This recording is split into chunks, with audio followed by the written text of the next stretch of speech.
नमस्कार, डेली 24 भारत देख रहे हैं आप। मैं हूं आपके साथ साहिल धुलिया। बुलेटिन की शुरुआत करेंगे।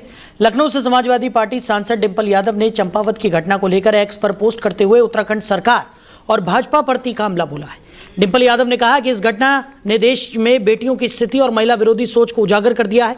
उन्होंने सवाल उठाते हुए कहा कि उत्तराखंड के मुख्यमंत्री के विधानसभा क्षेत्र में इस तरह की घटना होना बेहद गंभीर मामला है। अपने पोस्ट में उन्होंने आरोप लगाया कि पीड़िता और उसके परिवार पर एफआईआर वापस लेने का दबाव बनाया जा रहा है, जिसे उन्होंने शर्मनाक बताया। डिंपल यादव ने मामले में आरोपी बताए जा रहे विनोद सिंह रावत और प्रवीण सिंह की तत्काल गिरफ्तारी की मांग की। इसके साथ ही उन्होंने भाजपा नेता पूरन सिंह रावत को भी गिरफ्तार कर सख्त कार्रवाई करने की मांग उठाई। उन्होंने कहा कि महिलाओं की सुरक्षा और न्याय के सवाल पर किसी भी तरह की राजनीति या प्रशासनिक ढिलाई स्वीकार नहीं की जा सकती। इस बयान के बाद उत्तराखंड की राजनीति में हलचल तेज हो गई है और विपक्ष लगातार सरकार पर दबाव बना रहा है। वहीं लखनऊ से एआरओ भर्ती 2023 को लेकर बड़ी खबर सामने आई है। इलाहाबाद हाईकोर्ट की लखनऊ बेंच ने नई नियुक्ति पर अंतरिम रोक लगा दी है। ये रोक भर्ती प्रक्रिया में आरक्षण को लेकर उठे विवाद के बाद लगाई गई है। बताया जा रहा है कि कुछ ओबीसी अभ्यर्थियों ने चयन प्रक्रिया पर सवाल उठाते हुए कोर्ट का दरवाजा खटखटाया था।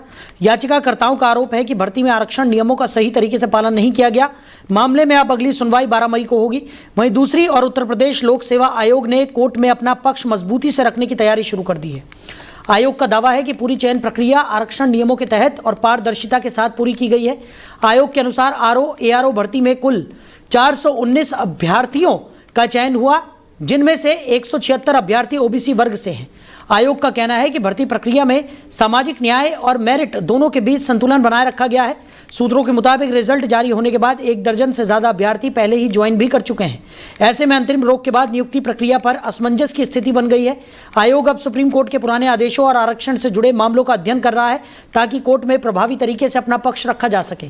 फिलहाल अभ्यर्थियों की नजरें 12 मई की सुनवाई पर टिकी हैं, जहां इस भर्ती प्रक्रिया के भविष्य को लेकर बड़ा फैसला सामने आ सकता है।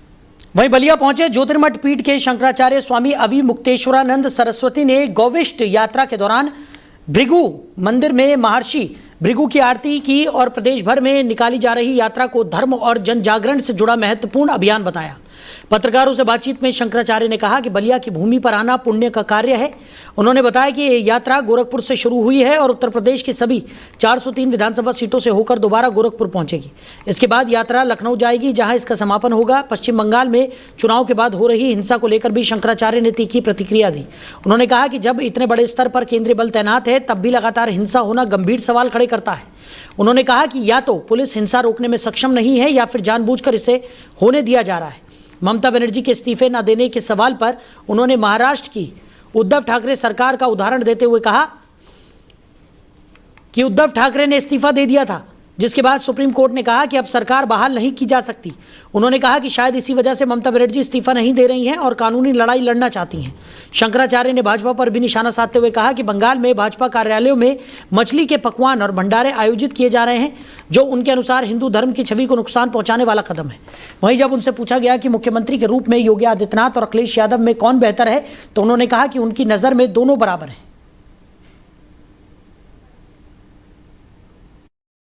विद्वानों की और समर्पित सनातनियों की भूमि है। इस भूमि पर आना पुण्य का कार्य है। हमारा सौभाग्य है कि हम दूसरी बार आज बलिया आए हैं। पहले जब राम जन्मभूमि का आंदोलन चल रहा था, उस समय दशरथ कौशल्या रथ को लेकर के हम यहाँ आए थे। तब यहाँ पर ये जो मैदान है, इसमें मंच बना था, उसमें सभा हुई थी। आज गौ माता की रक्षा के लिए, उनके प्राण और प्रतिष्ठा को बचाने के लिए जो गविष्ठ यात्रा निकली है, उस यात्रा के माध्यम से हम फिर से एक बार बलिया आए हैं और यहाँ के लोगों से मिल रहे हैं। और हम देख रहे हैं कि बलिया के लोगों में गौ माता के प्रति अनन्य निष्ठा है और गौ माता के लिए दृढ़ संकल्प उनके द्वारा लिया जा रहा है। ये यात्रा गोरखपुर से चली है। 403 विधानसभा क्षेत्रों में होते हुए ये फिर से गोरखपुर पहुंच करके लखनऊ जाएगी और वहीं पर इसका 24 जुलाई को विश्राम होगा। वहीं पीलीभीत में विश्व थैलीसीमिया दिवस और रेड क्रॉस दिवस के अवसर पर स्वशासी राज्य चिकित्सा महाविद्यालय के ब्लड सेंटर में विशेष स्वैच्छिक रक्तदान शिविर का आयोजन किया गया। इंडियन रेड क्रॉस सोसाइटी के सहयोग से आयोजित इस शिविर का उद्देश्य थैलेसीमिया जैसी गंभीर बीमारी के प्रति जागरूकता फैलाना और स्वैच्छिक रक्तदान को बढ़ावा देना रहा। शिविर का शुभारंभ जिलाधिकारी द्वारा किया गया। इस दौरान रेड क्रॉस सोसाइटी के हर्षल सिंह और सौरभ अग्रवाल ने सबसे पहले रक्तदान कर युवाओं को प्रेरित किया। शिविर में कुल 11 लोगों ने उत्साहपूर्वक रक्तदान किया, जिन्हें प्रशस्ति पत्र और मेडल देकर सम्मानित किया गया। जिलाधिकारी ने कहा कि थैलेसीमिया एक गंभीर आनुवंशिक बीमारी है जिसमें मरीजों को जीवन भर नियमित रक्त की आवश्यकता पड़ती है। उन्होंने लोगों से अपील की कि थैलेसीमिया रोगियों के जीवन को सुरक्षित बनाने के लिए अधिक से अधिक लोग स्वैच्छिक रक्तदान के लिए आगे आए। मुख्य चिकित्सा अधिकारी डॉक्टर आलोक कुमार ने बताया कि ऐसे आयोजन थैलेसीमिया बाल सेवा योजना जैसे कार्यक्रमों को मजबूत करने में मदद करते हैं, जिससे मरीजों को बेहतर इलाज और परामर्श मिल पाता है। कार्यक्रम के दौरान आज जागरूकता कल स्वस्थ भविष्य संदेश के साथ पोस्टर मेकिंग प्रतियोगिता भी आयोजित की गई। विभागाध्यक्ष डॉक्टर विभूति गोयल और अन्य विशेषज्ञों ने समय पर जांच और आनुवंशिक परामर्श के महत्व पर जोर दिया। जिलाधिकारी ने प्रतियोगिता में उत्कृष्ट प्रदर्शन करने वाली पैरामेडिकल छात्राओं को सम्मानित भी किया। इसके अलावा जिलाधिकारी ने मेडिकल कॉलेज में भर्ती मरीज श्याम सुंदर का हालचाल भी जाना और डॉक्टरों को बेहतर इलाज सुनिश्चित करने के निर्देश दिए। वहीं बहराइच के रामगांव थाना क्षेत्र में देर रात हुए दर्दनाक सड़क हादसे में बाइक सवार 2 युवकों की मौत हो गई, जबकि एक अन्य व्यक्ति गंभीर रूप से घायल हो गया। हादसे के बाद इलाके में हड़कंप मच गया और मृतकों के परिवारों में कोहराम मचा हुआ है। जानकारी के मुताबिक बाइक सवार युवक शादी समारोह से दावत खाकर वापस लौट रहे थे। इसी दौरान रास्ते में 2 तेज रफ्तार वाहनों के आमने सामने की जोरदार टक्कर हो गई। टक्कर इतनी भीषण थी कि बाइक सवार दोनों युवकों की मौके पर ही मौत हो गई। मृतकों के परिजन राम अचल ने बताया कि उनका भाई अपने एक साथी के साथ शादी समारोह से लौट रहा था, तभी यह हादसा हो गया। हादसे में एक अन्य व्यक्ति गंभीर रूप से घायल हो गया, जिसे तत्काल अस्पताल में भर्ती कराया गया है, जहां उसका इलाज जारी है। घटना की सूचना मिलते ही रामगांव थाना पुलिस मौके पर पहुंची और राहत कार्य शुरू किया गया। पुलिस ने दोनों शवों को कब्जे में लेकर पोस्टमार्टम के लिए भेज दिया है। पुलिस का कहना है कि मामले की जांच शुरू कर दी गई है और हादसे के कारणों का पता लगाया जा रहा है। हादसे के बाद गांव और परिवार में शोक का माहौल है। स्थानीय लोगों ने क्षेत्र में तेज रफ्तार वाहनों पर नियंत्रण और सड़क सुरक्षा व्यवस्था मजबूत करने की मांग की है। सर रात में दावत खाए गए रहे, उधर से आवत रहे, उसके बाद में इन अब पता नहीं आमने सामने से उन्हें भगा, पीछे से भगा। ये हादसा कहाँ पे हुआ है? बगिया घाट से थोड़ा पहले अचाक। कौन सा गांव है? सर वो गांव तो अलग है रोड से, लेकिन रोड चौराहा है। कौन सा है? अचाक। हम तो रहते हैं गद्दीपुरवा बेगम। अच्छा, ये लोग कहाँ गए थे? कितने लोग सवार थे? कितनी की मौत हुई? अब सर घर से तो 2 लोग गए थे, अब वहाँ पर क्या हुआ ये नहीं जानते। उधर से जब फ़ोन आया तब हम गए तो वहाँ लाद के चल चुके रहे एम्बुलेंस। तो क्या पता चला? तो सर यहाँ आए तो यहाँ में घोषित हो गया। कितने लोग की मौत हुई? 2 लोग। घायल भी कोई? भाई के 1 लोग हैं, पता नहीं उससे रहे जो अलग। वहीं अमेठी में प्रधानमंत्री किसान सम्मान निधि योजना को लेकर बड़ी गड़बड़ी सामने आने के बाद प्रशासन ने बड़ा कदम उठाया है। कृषि विभाग की जांच में रिकॉर्ड में कई तरह की विसंगतियां मिलने के बाद जिले के 31,000 से अधिक किसानों की किश्तों पर अस्थायी रोक लगा दी गई है। इस कार्रवाई के बाद किसानों में हलचल मच गई है। इस संबंध में उप कृषि निदेशक कार्यालय की ओर से प्रेस नोट जारी कर जानकारी दी गई। विभाग के मुताबिक सबसे ज्यादा गड़बड़ियां वरासत और भूमि स्वामित्व से जुड़े मामलों में सामने आई है। जांच में पाया गया है कि कई जगहों पर एक ही जमीन पर पुराने और नए दोनों मालिक प्रधानमंत्री किसान सम्मान निधि योजना का लाभ ले रहे थे। इसके अलावा ऐसे मामलों को भी चिन्हित किया गया है जहां 1 फरवरी 2019 के बाद खरीदी गई भूमि का सही विवरण पोर्टल पर अपडेट नहीं किया गया था। अधिकारियों का कहना है कि रिकॉर्ड में गलत जानकारी या अधूरी सूचना मिलने के कारण लाभार्थियों की सूची में विसंगतियां पैदा हुई। कृषि विभाग ने स्पष्ट निर्देश दिए हैं कि जिन किसानों के रिकॉर्ड में त्रुटियां पाई गई हैं उन्हें जल्द से जल्द फार्मर रजिस्ट्री पूरी करनी होगी और पीएम किसान पोर्टल पर अपने दस्तावेज अपडेट कराने होंगे। विभाग का कहना है कि रिकॉर्ड सही पाए जाने के बाद ही अगली किस्त जारी की जाएगी। अधिकारियों ने किसानों को चेतावनी दी है कि अगर समय सीमा के अंदर सुधार नहीं कराया गया तो भविष्य में योजना का लाभ नहीं मिलेगा। साथ ही ये भी कहा गया है कि गलत तरीके से योजना का लाभ लेने वालों के खिलाफ आगे कानूनी कार्रवाई भी की जा सकती है। वहीं कौशाम्बी में नाबालिग किशोरी की खरीद फरोख्त और जबरन शादी कराने वाले गिरोह का पुलिस ने पर्दाफाश किया है। पुलिस ने 2 महिलाओं समेत कुल 5 आरोपियों को गिरफ्तार कर लिया है। पुलिस ने लापता किशोरी को कानपुर से बचाया। पूछताछ मेडिकल परीक्षण के बाद यह खुलासा हुआ। तो पीड़ित किशोरी ने बयान में बताया कि उसे बहला फुसलाकर बेच दिया गया था। 3 युवकों ने उसके साथ दुष्कर्म किया, एक ने शादी भी की थी। सभी आरोपी गैर जनपद के रहने वाले हैं। पुलिस ने पॉक्सो एक्ट में मुकदमा दर्ज कर आरोपियों को जेल भेज दिया है। 25 मार्च 2026 को थाना कोखराज पर एक नाबालिग पीड़िता के अपहरण की सूचना प्राप्त हुई थी, जिसके आधार पर परिजनों द्वारा दी गई तहरीर के आधार पर सुसंगत धाराओं में मुकदमा पंजीकृत करते हुए पुलिस टीम का गठन किया गया था, जिसका उद्देश्य था पीड़िता की बरामदगी करना और जो भी अभियुक्त हैं उनकी गिरफ्तारी करना। इसमें लगभग 1 माह के बाद जो है पीड़िता की बरामदगी सुनिश्चित की जा सकी। पीड़िता से जब पूछताछ की गई, उसके साथ क्या वाकया हुआ, 1 महीने वो लगभग कहाँ रही, और फिर उसके बाद में जब उसका माननीय न्यायालय के समक्ष बयान कराया गया तो ये तथ्य प्रकाश में आया कि ये यहाँ से जो है जब अपने घर वालों से किसी डांट डपटने की वजह से नाराज होकर कानपुर चली गई थी ट्रेन में बैठ के, और फिर वहाँ उसके उपरांत वहाँ पे एक महिला और एक पुरुष द्वारा पहले इसको ट्रैप किया गया, 3-4 दिन तक अपने पास रखा गया और फिर उसके बाद में 2 अन्य व्यक्तियों को बेच दिया गया, और फिर उसके उपरांत और उन्होंने 3-4 दिन अपने पास रखने तथा दुष्कर्म करने के उपरांत इसमें जो और एक सुमित नाम का अभियुक्त है, इससे इसकी शादी करवाई गई, जिसमें जो सुमित की छोटी बहन अनुराधा है उसने भी उसका सहयोग किया गया। इसमें जो पहले जो 2 अभियुक्त जो थे जिन्होंने इसको रेलवे स्टेशन से ट्रेस किया था, उनके नाम अंशु जाटव और मंजू है। अंशु जाटव और मंजू ने इसको 3-4 दिन अपने पास रखने के उपरांत एक शाहरुख नाम के लड़के अभियुक्त और एक अन्य अभियुक्त जो अभी वांछित है, इनको बेच दिया गया और फिर इन्होंने इसके बाद जो नाबालिग किशोरी का खरीद फरोख्त व जबरन शादी कराने वाले गिरोह का पुलिस ने पर्दाफाश किया। 2 महिलाएं 3 पुरुष सहित 5 लोगों को पुलिस ने गिरफ्तार किया। कोखराज थाना क्षेत्र अंतर्गत 1 माह पूर्व एक युवती परीक्षा देने जाती है, घर वापस नहीं लौटती, जिससे परिजन कोखराज थाना में तहरीर देती है और लिखित शिकायती पत्र देकर गुमशुदगी की रिपोर्ट दर्ज कराती है। वहीं कोखराज पुलिस ने उस मामले को संज्ञान में लेकर छानबीन में जुट जाती है। हालांकि 1 माह बाद वही युवती अपने परिजनों को फोन करती है और आप बीती बताती है, जिससे परिजन जाकर कोखराज थाना पुलिस को सूचना देती है और पूरी घटना के बारे में जानकारी देती है। जैसे ही जानकारी उस कोखराज पुलिस को मिलती है, वैसे ही उसके बताए हुए युवती के पते पर पहुंचती है और वहां से 5 लोगों को गिरफ्तार कर लेती है, जिसमें से पूरी घटना की जब छानबीन गहनता से होती है तो वहां वो युवती बताती है कि 3 लोग उसके साथ रेप करते हैं, जिसमें वो 3 रेपिस्टों में से एक के साथ शादी भी करा दी जाती है और वो शादी कराने वाली में से महिलाएं शामिल होती हैं।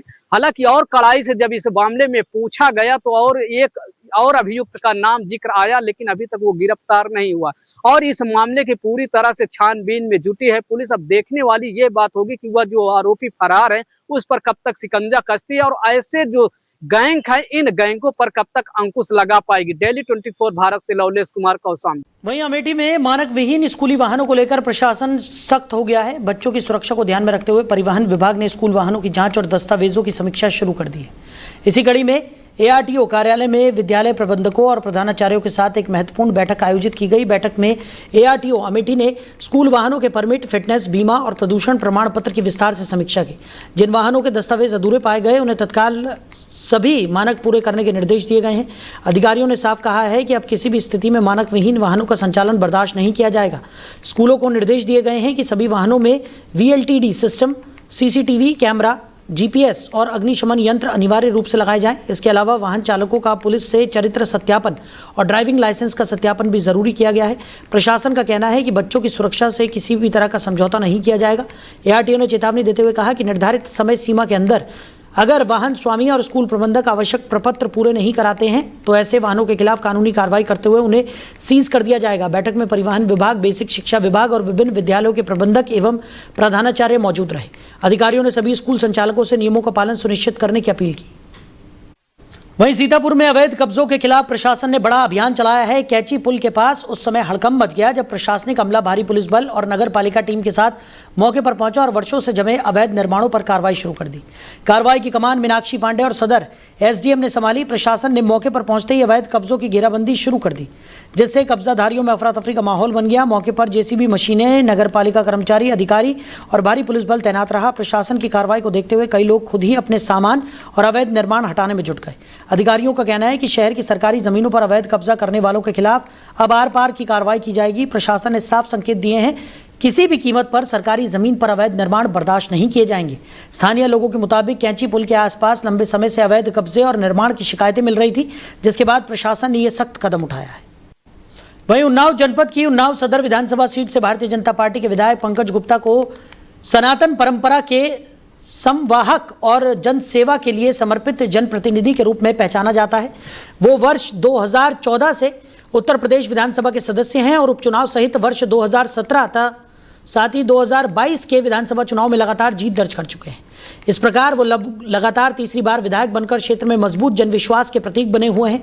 अपने लंबे राजनीतिक कार्यकाल में पंकज गुप्ता ने उन्नाव सदर क्षेत्र को अपना परिवार मानकर निरंतर विकास और जन सेवा के कार्य किए हैं। वो जनता के सुख दुख में सक्रिय रूप से उपस्थित रहते हैं और सामाजिक एवं धार्मिक आयोजनों में भी उनकी भागीदारी उल्लेखनीय रहती है। उनके समर्थकों के अनुसार उन्होंने अपने निजी संसाधनों से लगभग 30,000 श्रद्धालुओं को विभिन्न धार्मिक स्थलों के दर्शन कराकर एक विशेष उदाहरण प्रस्तुत किया है। उनकी बढ़ती लोकप्रियता के साथ साथ राजनीतिक जीवन में कई बार विरोध और आरोपों की परिस्थितियां भी सामने आई हैं, जिन्हें उनके समर्थक राजनीतिक षड्यंत्र के रूप में देखते हैं। हालांकि इन परिस्थितियों का उनके जनाधार और छवि पर कोई विशेष प्रभाव नहीं पड़ा। जनता के बीच उनकी पहचान एक ऐसे जनप्रतिनिधि की है जो निरंतर उपलब्ध रहते हैं और समस्याओं के समाधान के लिए सक्रिय रहते हैं। इन सभी जनसेवा और धार्मिक योगदानों को देखते हुए पुरोहित आचार्य सेवा समिति के विद्वान आचार्यों की तरफ से ज्येष्ठ मास के अंतिम मंगलवार के अवसर पर उन्होंने सनातन गौरव सम्मान में सम्मानित किए जाने का निर्णय लिया है। यह सम्मान उनके सामाजिक, धार्मिक और जन कल्याण कार्यों की स्वीकृति के रूप में माना जा रहा है। साथ ही उनके समर्थकों के अनुसार ये उनकी निरंतर सेवा भावना का परिणाम है। वहीं मैनपुरी नगरपालिका क्षेत्र स्थित लोहिया पार्क में स्थापित महान समाजवादी विचारक और स्वतंत्रता सेनानी डॉक्टर राम मनोहर लोहिया की प्रतिमा पर कीचड़ फेंककर अपमान किए जाने की घटना से पूरे क्षेत्र में तनाव और आक्रोश का माहौल बन गया है। यह घटना सामने आने के बाद समाजवादी पार्टी के कार्यकर्ताओं और नेताओं में गहरा रोष व्याप्त हो गया है और इसे विचारधारा तथा महान नेता का अपमान बताया जा रहा है। इस मामले को लेकर समाजवादी पार्टी के पूर्व जिलाध्यक्ष और वरिष्ठ नेता आलोक कुमार शाक्य ने नेतृत्व में पार्टी कार्यकर्ताओं ने जिलाधिकारी मैनपुरी को ज्ञापन सौंपा। ज्ञापन में स्पष्ट रूप से मांग की गई है कि इस घटना में शामिल अराजक तत्वों की पहचान कर उनके खिलाफ कड़ी कानूनी कार्रवाई की जाए ताकि भविष्य में ऐसी घटनाओं की पुनरावृत्ति न हो सके। समाजवादी नेताओं का आरोप है कि कुछ अराजक तत्वों ने सुनियोजित तरीके से लोहिया पार्क में लगी प्रतिमा पर सीढ़ी लगाकर चढ़ाई की और उस पर कीचड़ डालकर अपमानित किया, जिससे समाजवादी विचारधारा से जुड़े लोगों की भावनाएं आहत हुई हैं। उन्होंने कहा कि ये केवल प्रतिमा का नहीं बल्कि देश के महान समाजवादी नेता के सम्मान पर हमला है। प्रशासन से मांग की गई है कि लोहिया पार्क और आसपास लगे सीसीटीवी कैमरों की फुटेज की जांच कर दोषियों की जल्द पहचान की जाए और उनके खिलाफ कठोर कार्रवाई की जाए। साथ ही पार्क की सुरक्षा व्यवस्था को मजबूत करने की भी आवश्यकता बताई गई है ताकि भविष्य में इस प्रकार की घटनाएं न हो सके। ने मामले को गंभीरता से लेते हुए जांच शुरू कर दी है और पुलिस को आवश्यक निर्देश भी जारी कर दिए हैं। क्या मामला था, किस मामले के संबंध में? जनपद मैनपुरी श्रद्धेय पूजनीय नेताजी ने और माननीय राष्ट्रीय अध्यक्ष आदरणीय अखिलेश यादव जी ने यहाँ लोहिया पार्क की स्थापना की थी, जिसमें बहुत बड़ी मूर्ति परम पूज्य श्रद्धेय लोहिया जी की लगी है। कल भारतीय जनता पार्टी के किसी अराजक तत्व ने उनके ऊपर गोबर और मिट्टी फेंकने का काम किया है और पूरी मूर्ति को गंदा किया है। उनकी मानसिकता इससे ही जाहिर होती है। परम पूज्य स्वतंत्रता संग्राम सेनानी हैं श्रद्धेय लोहिया जी, उनकी मूर्ति को खराब करने का प्रयास किया और जनपद मैनपुरी के लिए श्रद्धेय नेताजी ने, माननीय राष्ट्रीय अध्यक्ष आदरणीय अखिलेश यादव जी ने। पूज्य लोहिया जी एक व्यक्ति नहीं, एक विचारधारा रही है देश और दुनिया की। और जनपद मैनपुरी का गंगा जमनी की तहजीब और यहाँ हमेशा माहौल शांतिप्रिय रहा है, लेकिन कुछ अराजक तत्व यहाँ पर घटना को अंजाम देना चाहते हैं। इसी क्रम में कल लोहिया जी की मूर्ति को गंदा किया गया, जिसमें हम लोगों ने जिला प्रशासन को संज्ञान दिया। जिला प्रशासन ने सफाई वगैरह तो करा दी, लेकिन हम लोगों ने अभी मांग की है जिलाधिकारी महोदय से कि वहाँ सीसीटीवी कैमरे लगे हैं, उन सीसीटीवी कैमरों को चेक करके और जिसने भी ऐसा कृत्य किया है उसके खिलाफ कानूनी कठोर कार्रवाई हो, ताकि आगे इस तरह कम से कम शांतिप्रिय माहौल को जनपद में खराब न होने दिया जाए। भारतीय जनता पार्टी के अराजक तत्वों ने डॉक्टर राम मनोहर लोहिया की मूर्ति पर गोबर और मिट्टी फेंककर समाज में विघटन पैदा करने का प्रयास किया है। हम लोगों ने जिलाधिकारी के माध्यम से ज्ञापन दिया है कि तत्काल मूर्ति की सफाई कराकर जो भी दोषी है उसे गिरफ्तार करके जेल भेजा जाए। अभी आप डीएम साहब से मिले तो क्या आश्वासन? डीएम साहब ने पूर्ण आश्वासन दिया है कि हम सीसीटीवी फुटेज चेक कराकर उसे जेल भेजने का काम करेंगे। क्या मामला था, किस मामले के संबंध में?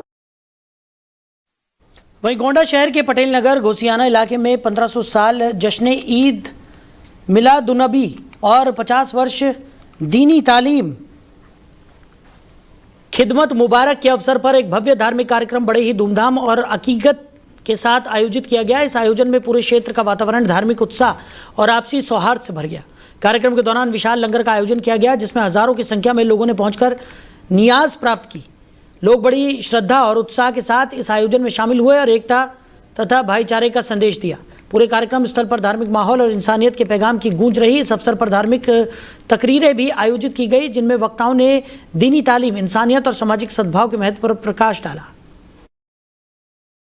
देखिए भाई, ये हमारे जिला पटेल नगर घोसियाना का ये प्रोग्राम 1500 साल जश्न ईद मिलादुन्नबी का प्रोग्राम है और मैं नियाज अली रज़ा कमेटी मसलक आला हज़रत, ये अपनी मस्जिद है, मस्जिद आला हज़रत, उसका मैं सदर हूँ और ये हमारे सब कमेटी के सदस्य हैं। और ये प्रोग्राम भाइयों आज ऐसा था कि 1500 साल जश्न ईद मिलादुन्नबी का जो है ये प्रोग्राम था और हमारे मोहल्ले के मदरसे अमजदिया गौसुल उलूम, उसमें हमारे मौलाना साहब 50 साल से यहाँ पर खिदमत करते हैं, दीनी तालीम देते हैं। उनको 50 साल मुकम्मल हुए तो उनकी गोल्डन जुबली थी, जो कि ये प्रोग्राम हम लोगों ने रचाया है, बसाया है। और इसमें तमाम गरीब, गुरबा, मोहल्ले वालों सभी के लिए खाना जो है लंगर आम किया गया। तो ये लंगर कब से चला आ रहा है आप लोगों का? ये प्रोग्राम कब से चला आ रहा है आप लोगों का? ये प्रोग्राम जैसे हर साल हम लोग करते हैं उससे आला हजरत के मौके पर रबीउल अव्वल में, लेकिन इस बार में ये गोल्डन जुबली है, वो करीब मगरिब के बाद से ये चल रहा है हमारा प्रोग्राम। तकरीर हुई है, उसके बाद में ईशा के बाद फातिहा ख़वानी हुई है, लंगर आज से। वहीं कानपुर के बाबूपुरवा थाना क्षेत्र में एक बेहद गंभीर और दर्दनाक घटना सामने आई है, जहां घरेलू विवाद के बाद एक शौहर पर अपनी बेगम पर ज्वलनशील तरल डालकर आग लगाने का आरोप लगा है। घटना के बाद आरोपी मौके से फरार हो गया, जिससे इलाके में हड़कंप मच गया। स्थानीय लोगों के अनुसार महिला की चीख पुकार सुनकर आसपास के पड़ोसी मौके पर पहुंचे और तुरंत पुलिस को सूचना दी। घटना की गंभीरता को देखते हुए पुलिस टीम मौके पर पहुंची और पीड़ित को तत्काल हैलेट अस्पताल में भर्ती कराया गया, जहां उसका इलाज चल रहा है। डॉक्टरों के मुताबिक महिला की हालत नाजुक बनी हुई है और उसे लगातार निगरानी में रखा गया है। आपकी बहन थी वो? क्या हुआ था?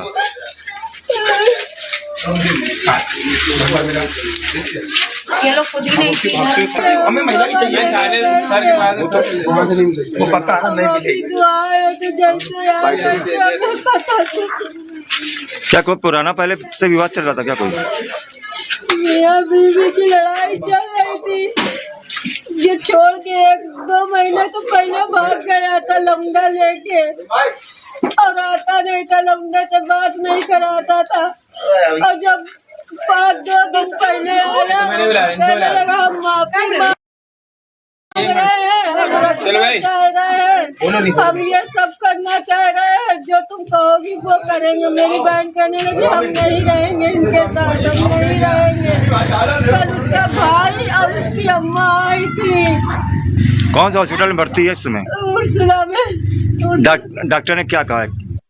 वहीं गोंडा नगर कोतवाली क्षेत्र में देर रात एक युवक पर हुए जानलेवा हमले की घटना से पूरे इलाके में दहशत का माहौल बन गया है। पीड़ित ऋतिक सोनी ने आरोप लगाया है कि वो एक शादी समारोह में शामिल होकर होटल सूरत से घर लौट रहा था, तभी आनंद आश्रम के पास कुछ अज्ञात युवकों ने उससे रोक लिया और अचानक हमला कर दिया। बताया गया कि हमलावरों की संख्या लगभग 8 से 10 थी, जिन्होंने लाठी डंडों और लोहे की रॉड से युवक पर बेरहमी से वार किया।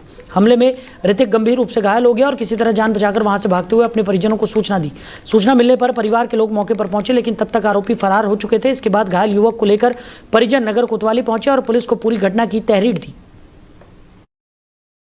जी सर, मैं विशाल सोनी बोल रहा हूँ। मेरा छोटा भाई ऋतिक सोनी जो है, उसके ऊपर एक जानलेवा हमला हुआ है। उसके सर पे 8 से 10 टाके लगे हुए हैं। हमने क्या नाम है शहर कोतवाली पे सारी क्या नाम है एप्लीकेशन दे दिया, FIR दर्ज हो गया है और जो मुजरिम है खलेआम घूम रहे हैं। हमको डर लग रहा है कि कहीं क्या नाम है हमारे ऊपर कोई हमला ना हो जाए, ऐसा जैसे हुआ है। कैसे क्या हुआ था, कहाँ से आ रहा था? ये शादी समारोह जो क्या नाम है सूरज होटल से लौट रहे थे, आनंद आश्रम के पास इनको रोक के 8 से 10 गुंडे टाइप में थे। इनके पहले दोस्त भी थे, मगर पता नहीं क्या हुआ, अचानक में इनको रोक के इनको जान से मतलब जितना भी जो भी था, मतलब पत्थर और सरिया, डंडा, लोहा, कुछ भी, जिससे इनका इतना पूरा सर फट गया। अभी तक कोई कार्रवाई नहीं हुई है। क्या चाहते हैं अब आप? मैं सरकार से बहुत उम्मीद रखता हूं, क्योंकि योगी सरकार है, गुंडों और मवालियों पर बहुत शिकंजा कसा जा रहा है और अभी तक अपराधी घूम रहा है। मुझे डर है कि कहीं मेरे ऊपर भी कोई हमला ना हो जाए, इसलिए मैं सरकार से चाहता हूं, मैं दुकानदार हूं, ज्वेलर्स मेरी दुकान है, आगे चल के कोई ऐसी कार्रवाई मतलब कोई दिक्कत ना हो जाए हमको, इसलिए मुझे इंसाफ चाहिए। जी, मेरा नाम है ऋतिक सिंह, मैं चौक का रहने वाला हूँ। मेरी चौक में ज्वेलरी शॉप है। मेरे साथ अभी मंगलवार रात को एक दुर्घटना हुई है जो बहुत बेरहम था। जैसे कि इसमें मेरे ऊपर हमला हुआ, 8-10 लोगों ने मेरे ऊपर हमला किया है और फिर उसके बाद में कब हुआ, कहाँ से क्या आ रहे थे आप? हम सूरज होटल से आ रहे थे शादी से होकर और आनंद आश्रम के पास मेरे ऊपर अटैक हुआ। 7 से 8 लोग 10 लोग ऐसे ही थे। मैंने सही से अपना भी ध्यान, कौन लोग थे, क्यों हमला किया उन्होंने आप पर? थे तो पहले मेरे मित्र ही, लेकिन मित्र अब हम नहीं मानते उनको। उन्होंने मेरे ऊपर जानलेवा हमला किया है। आप देख सकते हैं, मेरी हालत देख सकते हैं आप। सर, वजह यही हो सकती है, मुझे ऐसा लगता है कि ये लड़ाई झगड़े में ज्यादा रहते थे, क्राइम वगैरह में, और मैं इस सब में रहता नहीं हूँ शुरू से। मुझे इस सब की कोई आदत नहीं है और मेरे घर वाले भी ये सब अलाउ नहीं करते हैं, इसलिए मैंने इनका साथ छोड़ दिया। हो सकता है इनके मन में कोई इस बात को लेके कोई ठेस हो, इसलिए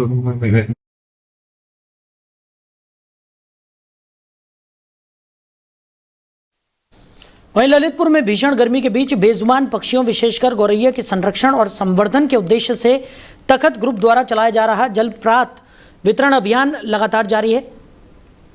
यह अभियान समाज में पर्यावरण और जीव संरक्षण के प्रति जागरूकता बढ़ाने का एक महत्वपूर्ण प्रयास बनकर सामने आया है। अभियान के 8वें दिन भी तखत ग्रुप के सदस्यों ने शहर के सरायपुरा, लक्ष्मीपुरा और आज़ाद चौक क्षेत्रों में घर घर पहुंचकर जलपात्र वितरित किए और लोगों को अपने घरों, दुकानों तथा प्रतिष्ठानों पर पक्षियों के लिए पानी और दाना रखने के लिए प्रेरित भी किया।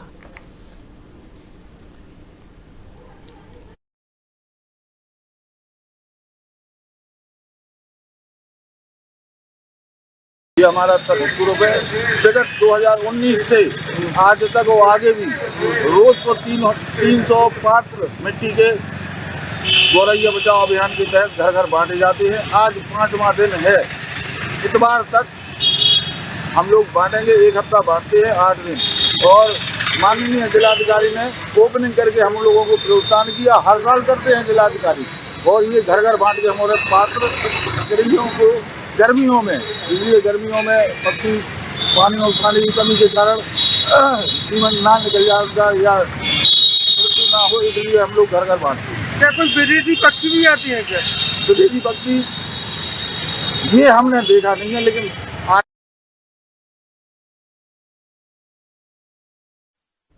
वहीं कौशाम्बी जनपद में सरकारी खरीद से जुड़े एक गंभीर मामले ने तूल पकड़ लिया है, जिसमें बाजार मूल्य से कई गुना अधिक दर पर उपकरण खरीदने का आरोप लगाया गया है। इस संबंध में उप मुख्यमंत्री ब्रजेश पाठक को एक लिखित शिकायत भेजी गई है, जिसमें पूरे मामले की जांच की मांग की गई है। शिकायत में दावा किया गया है कि माइक्रोटॉम मशीन, एम्बेलमिंग मशीन सहित कई उपकरणों की खरीद में नियमों की अनदेखी की गई और सरकारी धन का दुरुपयोग किया गया। ये कोई नया मामला नहीं है, जो कि ये जिला मेडिकल कॉलेज में प्रिंसिपल जो हरिओम सिंह हैं, उन पर कई आरोप आए दिन लगते रहे। हालांकि आपको ये भी अवगत करा दे कि सोशल मीडिया पर लगातार जिला मेडिकल कॉलेज की सुर्खियां बटोरता रहता है, चाहे बाहरी दवाएं को लेकर हो या तो गलत इलाज को लेकर मामले सामने आए। हालांकि जो यहाँ के प्रिंसिपल हैं, इस मामले में आज तक कोई भी अपनी टिप्पणी देने से भी बचते नजर आए। जब भी कैमरा के सामने कोई भी बात पूछी जाती है तो कुछ भी बताने से मुकर जाते हैं। हालांकि इस मामले भी कई बार जानकारी लेना चाहा, लेकिन कुछ भी बोलने से पीछे हटते नजर आए। वहीं बात की जाए तो जो जिला मेडिकल कॉलेज है, यह कई वर्षों से बात की जाए तो 1-2 वर्षों से ये जिला मेडिकल कॉलेज में लगातार ऐसी घटनाओं की सूचना मिलती रहती है और उच्च स्तर तक इसकी शिकायतें होती है, लेकिन ऐसी शिकायतें होने के बावजूद भी ऐसे प्रिंसिपल पर कोई कार्रवाई देखने को नहीं मिल रही। अब देखने वाली बात यह होगी कि जो कि सूबे की सरकार इस समय योगी आदित्यनाथ जीरो टॉलरेंस नीति चला रहे हैं और वहीं डिप्टी सीएम स्वास्थ्य मंत्री ब्रजेश पाठक हैं, इस पर क्या अंकुश लगाएंगे या फिर हिला हवाली करके इसी तरह छोड़ दिया जाएगा।